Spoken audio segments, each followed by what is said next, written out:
Chapter 11. The night was impenetrably dark. The moon had been rising later and later every night until now it was seen only at dawn. And whenever the moon forsook evening and rose at cockcrow, the nights were as black as charcoal. Ezinma and her mother sat on a mat on the floor after their supper of yam fufu and bitter leaf soup. A palm oil lamp gave out yellowish light. Without it, it would have been impossible to eat. One could not have known where one's mouth was in the darkness of that night. There was an oil lamp in all the 4 huts on Okonkwo's compound, and each hut seen from the others looked like a soft eye of yellow, half-light set in the solid massiveness of night. The world was silent except for the shrill cry of insects, which was part of the night, and the sound of wooden mortar and pestle as Noik pounded her fufu. Noik lived 4 compounds away, and she was notorious for her late cooking. Every woman in the neighborhood knew the sound of Noik's mortar and pestle. It was also part of the night. Okonkwo had eaten from his wife's dishes, and was now reclining with his back against the wall. He searched his bag and brought out his snuff bottle. He turned it onto his left palm, but nothing came out. He hit the bottle against his knee to shake up the tobacco. That was always the trouble with the Kiki snuff. It very quickly went damp, and there was too much saltpeter in it. Okonkwo had not bought snuff from him for a long time. Indigo was the man who knew how to grind good snuff. But he had recently fallen ill. Low voices, broken now and again by singing, reached Okonkwo from his wife's huts as each woman and her children told folk stories. Ikufi and her daughter, Ezinma, sat on a mat on the floor. It was Ikufi's turn to tell a story. Once upon a time, she began, all the birds were invited to a feast in the sky. They were very happy and began to prepare themselves for the great day. They painted their bodies with red camwood and drew beautiful patterns on them with UI. Tortoise saw all these preparations and soon discovered what it all meant. Nothing that happened in the world of the animals ever escaped his notice. He was full of cunning. As soon as he heard of the great feast in the sky, his throat began to itch at the very thought. There was a famine in those days and Tortoise had not eaten a good meal for 2 moons. His body rattled like a piece of dry stick in his empty shell. So he began to plan how he would go to the sky. But he had no wings, said Ezinma. Be patient, replied her mother. That is the story. Tortoise had no wings, but he went to the birds and asked to be allowed to go with them.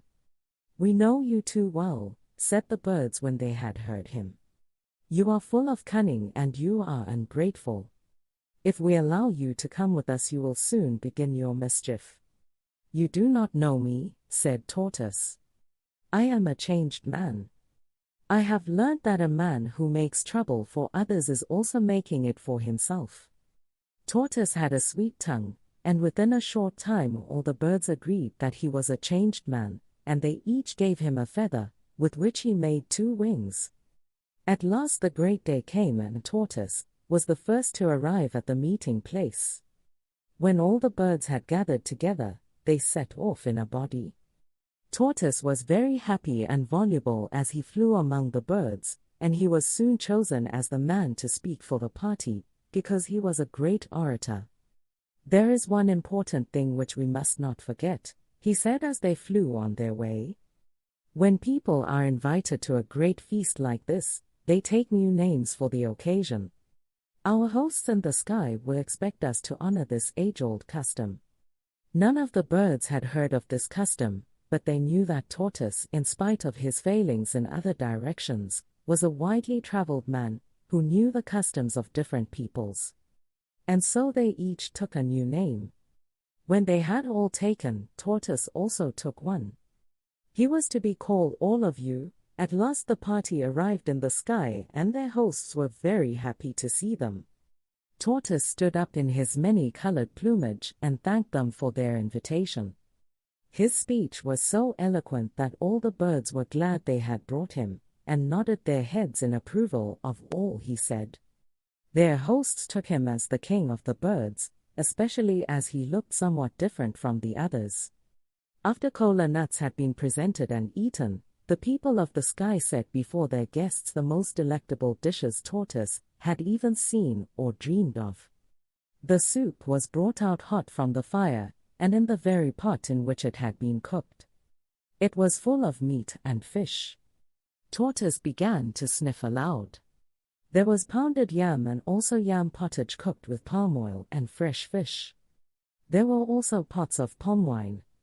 When everything had been set before the guests, one of the people of the sky came forward and tasted a little from each pot.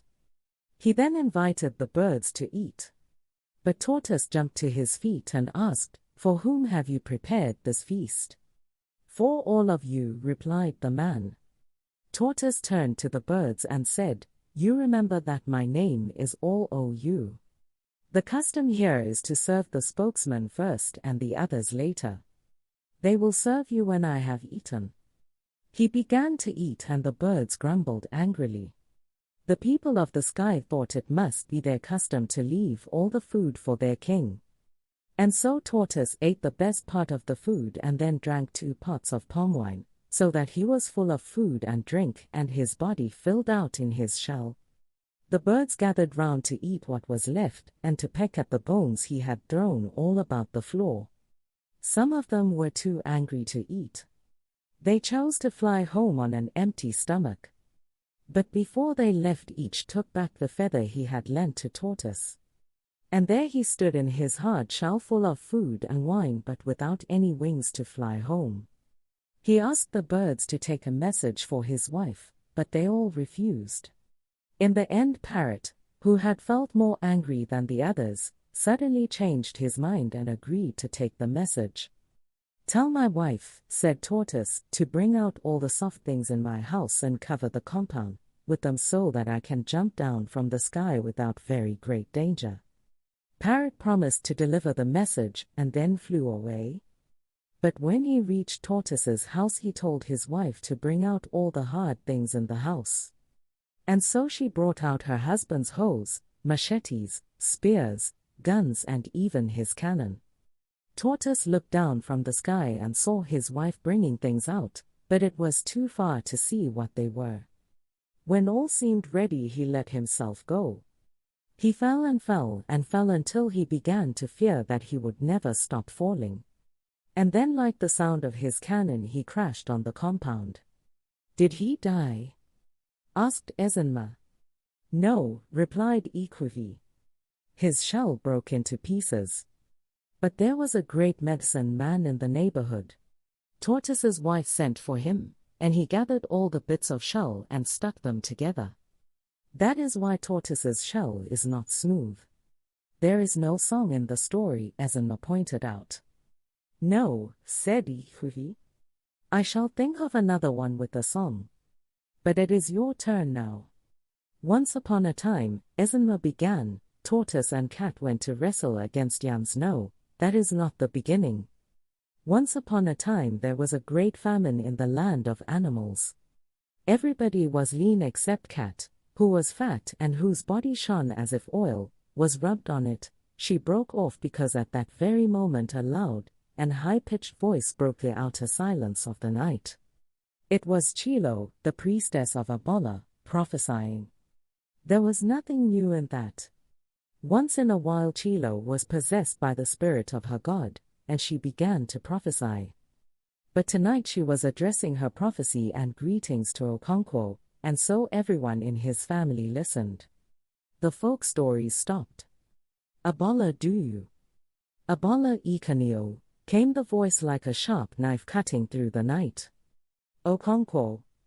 Abola ekene giu. Abola kolyu ifu adaya ezimawu." At the mention of Ezenma's name, Ikwivi jerked her head sharply like an animal that had sniffed death in the air. Her heart jumped painfully within her. The priestess had now reached Okonkwo's compound and was talking with him outside his hut. She was saying again and again that Abola wanted to see his daughter, Ezenma. Okonkwo pleaded with her to come back in the morning, because Ezinma was now asleep. But Chilo ignored what he was trying to say and went on shouting that Ebola wanted to see his daughter. Her voice was as clear as metal, and Okonkwo's women and children heard from their huts all that she said. Okonkwo was still pleading that the girl had been ill of late and was asleep. Ikwe quickly took her to their bedroom and placed her on their high bamboo bed. The priestess screamed, "Beware, Okonkwo," she warned. "Beware of exchanging words with Ebola. Does a man speak when a god speaks? Beware." She walked through Okonkwo's hut into the circular compound and went straight toward Ikwefi's hut. Okonkwo came after her. "Ikwefi," she called, "Ebola greets you." "Where is my daughter, Ezinma? Ebola wants to see her." Ikwe came out from her hut carrying her oil lamp in her left hand. There was a light wind blowing, so she cupped her right hand to shelter the flame. Nwoye's mother, also carrying an oil lamp, emerged from her hut. The children stood in the darkness outside their hut watching the strange event. Okonkwo's youngest wife also came out and joined the others. "Where does Ebola want to see her?" Ikwefi asked. "Where else but in his house in the hills and the caves?" replied the priestess. "I will come with you, too," Ikwefi said firmly. "Tafla A." The priestess cursed, her voice cracking like the angry bark of thunder in the dry season. "How dare you, woman, to go before the mighty Ebola of your own accord? Beware, woman, lest he strike you in his anger. Bring me my daughter." Ikwefi went into her hut and came out again with Ezinma. "Come, my daughter," said the priestess. "I shall carry you on my back. A baby on its mother's back does not know that the way is long." Ezinma began to cry. She was used to Chilo calling her my daughter. But it was a different Chilo she now saw in the yellow half-light. "Don't cry, my daughter," said the priestess, "lest Ebola be angry with you." "Don't cry," said Ikwefi, "she will bring you back very soon. I shall give you some fish to eat." She went into the hut again and brought down the smoke-black basket in which she kept her dried fish and other ingredients for cooking soup. She broke a piece in two and gave it to Ezinma, who clung to her. "Don't be afraid," said Ikwefi, stroking her head, which was shaved in places, leaving a regular pattern of hair. They went outside again. The priestess bent down on one knee, and Ezinma climbed on her back, her left palm closed on her fish, and her eyes gleaming with tears. "Ebola do you? Ebola ikaneu." Chilo began once again to chant greetings to her god. She turned round sharply and walked through Okonkwo's hut, bending very low at the eaves. Ezinma was crying loudly now, calling on her mother. The two voices disappeared into the thick darkness. A strange and sudden weakness descended on Ikwefi as she stood gazing in the direction of the voices like a hen, whose only chick has been carried away by a kite. Ezinma's voice soon faded away, and only Chilo was heard moving farther and farther into the distance. "Why do you stand there as though she had been kidnapped?" asked Okonkwo, as he went back to his hut. "She will bring her back soon," Nwoye's mother said. But Ikwefi did not hear these consolations. She stood for a while and then, all of a sudden, made up her mind. She hurried through Okonkwo's hut and went outside. "Where are you going?" he asked. "I am following Chilo," she replied, and disappeared in the darkness. Okonkwo cleared his throat and brought out his snuff bottle from the goatskin bag by his side. The priestess' voice was already growing faint in the distance. Ikwefi hurried to the main footpath and turned left in the direction of the voice. Her eyes were useless to her in the darkness. But she picked her way easily on the sandy footpath hedged on either side by branches and damp leaves. She began to run, holding her breasts with her hands to stop them flapping noisily against her body. She hit her left foot against an outcropped root, and terror seized her. It was an ill omen. She ran faster. But Chilo's voice was still a long way away. Had she been running too? How could she go so fast with Ezenma on her back? Although the night was cool, Ikwefi was beginning to feel hot from her running. She continually ran into the luxuriant weeds and creepers that walled in the path. Once she tripped up and fell. Only then did she realize with a start that Chilo had stopped her chanting. Her heart beat violently and she stood still. Then Chilo's renewed outburst came from only a few paces ahead. But Ikwefi could not see her. She shut her eyes for a while and opened them again in an effort to see. But it was useless. She could not see beyond her nose. There were no stars in the sky because there was a rain cloud. Fireflies went about with their tiny green lamps, which only made the darkness more profound. Between Chilo's outbursts the night was alive with the shrill tremor of forest insects woven into the darkness. Abola Duyu, Abola Ikaneu, Ikwefi trudged behind, neither getting too near nor keeping too far back. She thought they must be going towards the sacred cave. Now that she walked slowly she had time to think. What would she do when they got to the cave? She would not dare to enter. She would wait at the mouth, all alone in that fearful place. She thought of all the terrors of the night. She remembered that night, long ago, when she had seen Ogagali Oju, one of those evil essences loosed upon the world by the potent medicines, which the tribe had made in the distant past against its enemies, but had now forgotten Bo to control. Ikwefi had been returning from the stream with her mother on a dark night like this when they saw its glow, as it flew in their direction. They had thrown down their water pots and lain by the roadside expecting the sinister light to descend on them and kill them. That was the only time Ikwefi ever saw Ogagali Oju. But although it had happened so long ago, her blood still ran cold whenever she remembered that night. The priestess' voice came at longer intervals now, but its vigor was undiminished. The air was cool and damp with dew. Ezenma sneezed. Ikwefi muttered, "Life to you." At the same time the priestess also said, "Life to you, my daughter." Ezenma's voice from the darkness warmed her mother's heart. She trudged slowly along. And then the priestess screamed. "Somebody is walking behind me," she said. "Whether you are spirit or man, may Abala shave your head with a blunt razor. May he twist your neck until you see your heels." Ikwefi stood rooted to the spot. One mind said to her, "Woman, go home before Abala does you harm." But she could not. She stood until Chilo had increased the distance between them and she began to follow again. She had already walked so long that she began to feel a slight numbness in the limbs and in the head. Then it had occurred to her that they could not have been heading for the cave. They must have bypassed it long ago. They must be going towards Amwachi, the farthest village in the clan. Chilo's voice now came after long intervals. It seemed to Ikwefi that the night had become a little lighter. The cloud had lifted and a few stars were out. The moon must be preparing to rise, its sullenness over. When the moon rose late in the night, people said it was refusing food, as a sullen husband refuses his wife's food when they have quarreled.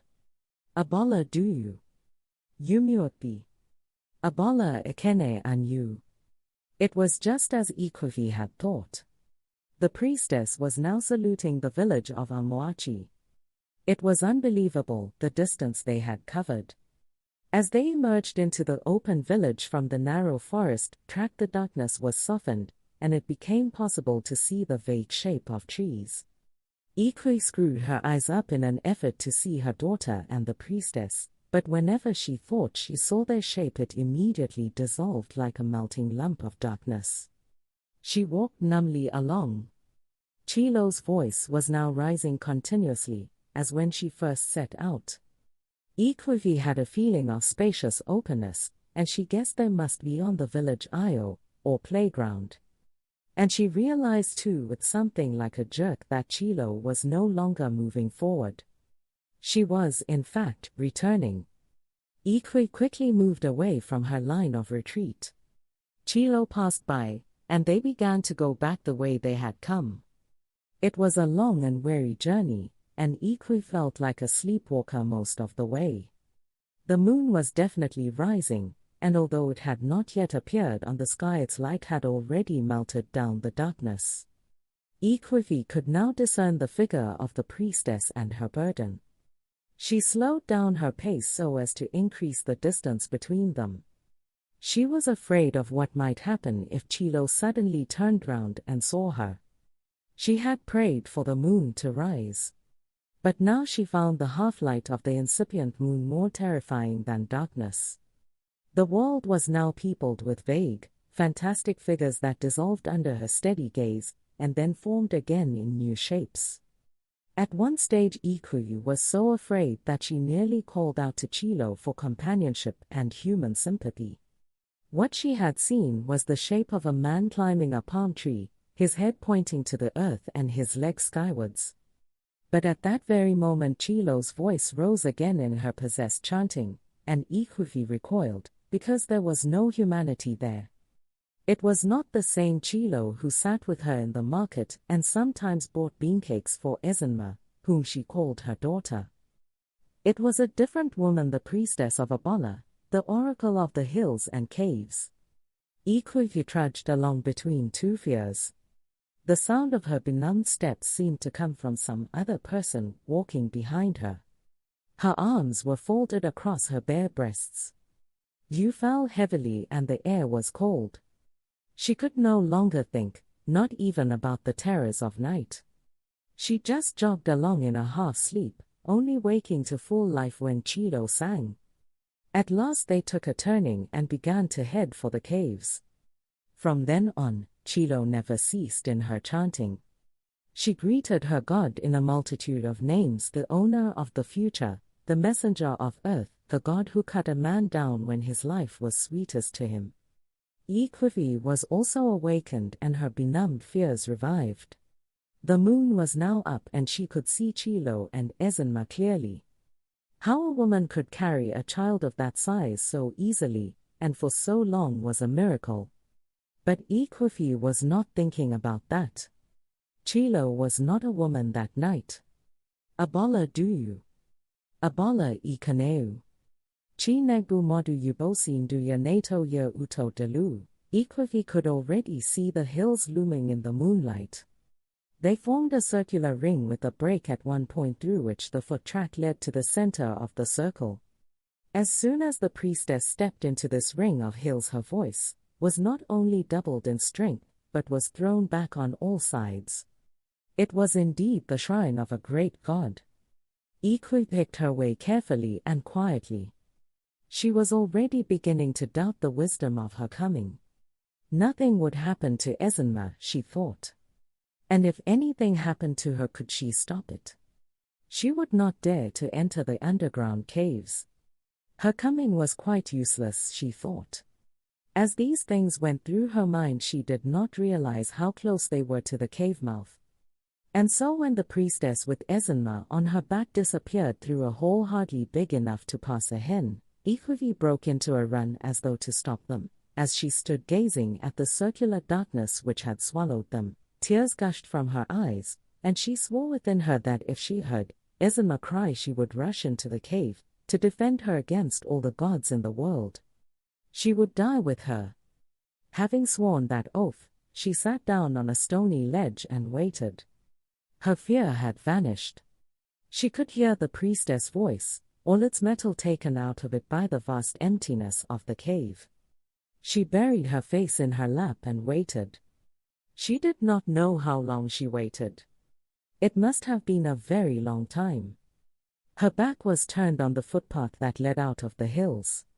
She must have heard a noise behind her and turned round sharply. A man stood there with a machete in his hand. Ikwefi uttered a scream and sprang to her feet. "Don't be foolish," said Okonkwo's voice. "I thought you were going into the shrine with Chilo," he mocked. Ikwefi did not answer. Tears of gratitude filled her eyes. She knew her daughter was safe. "Go home and sleep," said Okonkwo. "I shall wait here." "I shall wait too. It is almost dawn. The first cock has crowed." As they stood there together, Ikwefi's mind went back to the days when they were young. She had married Onene because Okonkwo was too poor then to marry. 2 years after her marriage to Onene, she could bear it no longer and she ran away to Okonkwo. It had been early in the morning. The moon was shining. She was going to the stream to fetch water. Okonkwo's house was on the way to the stream. She went in and knocked at his door, and he came out. Even in those days he was not a man of many words. He just carried her into his bed, and in the darkness began to feel around her waist for the loose end of her cloth.